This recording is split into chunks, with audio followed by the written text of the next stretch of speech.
Meus amigos advogados e minhas amigas advogadas, estudantes de direito que me seguem por aqui neste canal. Hoje eu quero conversar com vocês sobre um assunto e uma vivência que eu tive ontem. Um ex-aluno meu me ligou dizendo: Heitor, estou desistindo da advocacia. Sobre essa e outras reflexões que eu fiz com ele ao telefone, eu quero falar com vocês hoje. Então, sem mais delongas, vamos embora para o vídeo.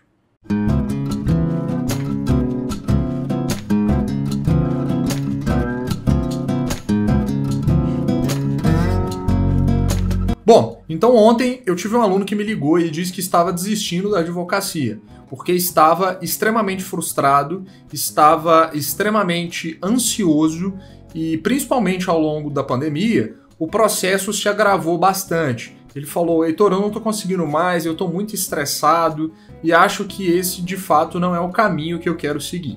Então eu quero fazer algumas reflexões nesse vídeo de hoje para que você possa entender um pouco melhor e de fato definir se você, na verdade, está frustrado ou se você está se auto-sabotando com relação a isso.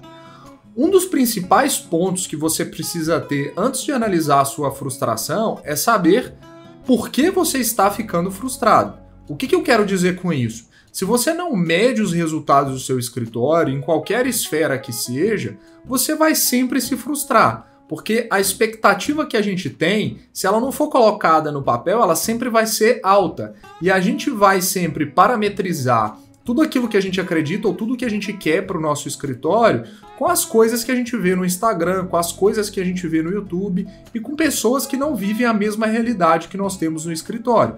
Então, não existe uma realidade igual à outra. A minha é diferente da sua, que é diferente de outros escritórios maiores. E, portanto, o primeiro passo para poder diminuir a frustração é conseguir definir objetivamente quais são as metas do seu nicho de atuação, mas muito mais do que isso, do seu negócio. Ponto número 2. Eu nunca fui frustrado, mas eu era extremamente ansioso, principalmente no início da minha advocacia, na relação entre eu e os processos. O que eu fiz para poder mudar isso? Pessoal, eu sei que no início da advocacia, e deve ser assim sempre, a gente trata cada número dos autos processuais como sendo o último da nossa vida. E, de fato, a gente precisa se preocupar muito com o serviço. Mas a gente precisa ter uma ideia um pouquinho diferente. A gente precisa começar a tratar os processos como uma commodity. E isso não quer dizer que eu vou tratar eles com descaso. Muito pelo contrário.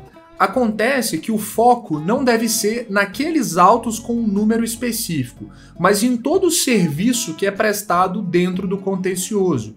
Óbvio que você, enquanto gestor, você, enquanto dono de escritório, mesmo que esse escritório seja pequeno, terá inevitavelmente uma relação afetiva com os seus clientes. Mas isso é uma coisa na hora da prestação do serviço. Esse pode ser, inclusive, o DNA. O contraponto é, você enquanto gestor tem que olhar isso um pouco de cima e tentar entender quais são os indicadores que vão te conduzir para um negócio que tenha mais ou menos resultado. Então, a partir do momento que você entende e destina as suas preocupações para a qualidade do serviço prestado naquele processo e não com o resultado, você vai ser muito menos ansioso e certamente menos frustrado. 3. Você precisa desconectar o resultado dos processos com o resultado do seu escritório. Por óbvio que se você tem resultados positivos e você advoga para o autor, a tendência é que os resultados financeiros oriundos daquela determinada ação sejam ótimos. Mas isso é só um pequeno ponto quando a gente faz a análise de resultado do escritório. Fazer análises com base especificamente em resultado é algo muito raso, pessoal. Então, a gente poderia fazer uma análise assim. Se a gente estava pelo autor e foi julgado procedente aqueles determinados processos, nós estamos indo tudo bem. Se a gente teve uma improcedência, estamos indo tudo mal. E se tivermos uma procedência parcial, está indo mais ou menos. Essa é a análise, sinceramente, que nós devemos fazer do serviço que está sendo prestado. Não pode ser assim.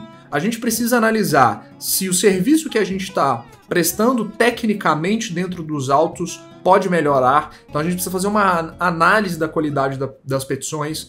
uma análise da qualidade dos recursos que estão sendo feitos, uma segregação dos tipos de ação que a gente está representando, se estamos mais pelo autor, se estamos mais pelo réu, quando estamos pelo réu, qual é o nosso resultado em termos percentual.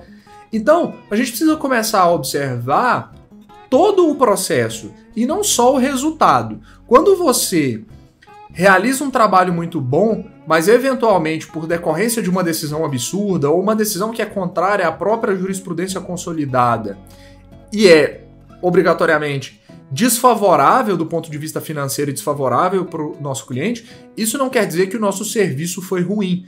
A gente não tem controle sobre as decisões que aparentemente são absurdas. A gente não tem controle de tutelas provisórias concedidas à revelia da legislação. Então, a partir do momento em que a gente começa a se preocupar com todo o sistema quando isso acontece, então qual é a qualidade do meu agravo que eu apresento quando eu tenho uma decisão interlocutória completamente à margem da legislação? Eu tenho tido benefícios ou eu tenho tido êxito nesses agravos? Os meus agravos são providos? Por algum motivo eu tive um agravo que sequer foi conhecido, foi falha minha, não foi? Isso a gente precisa se preocupar.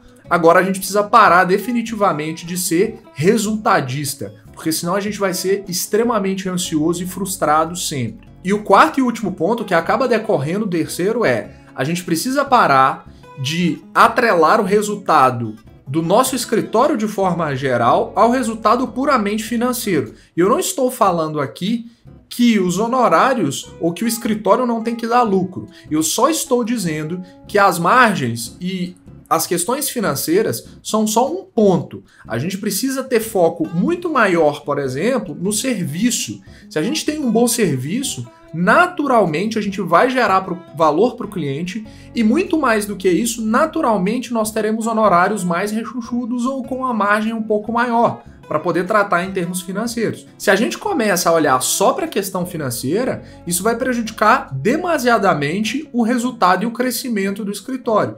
E, portanto, a tendência é que a gente se torne cada vez mais resultadista e quando a gente não tiver êxito como a gente quer, a gente se torna frustrado. Porque o dinheiro, no caso dos honorários, vai acabar sendo só um fator de propulsão para o crescimento daquilo que a gente acredita, de trabalhar com coisas que a gente mais gosta.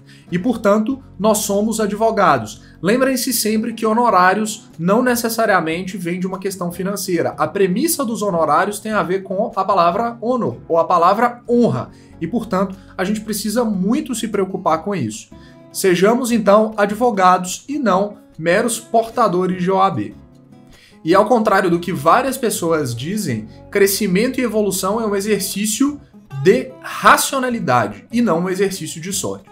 Espero que tenham gostado desse vídeo, curtam, compartilhem.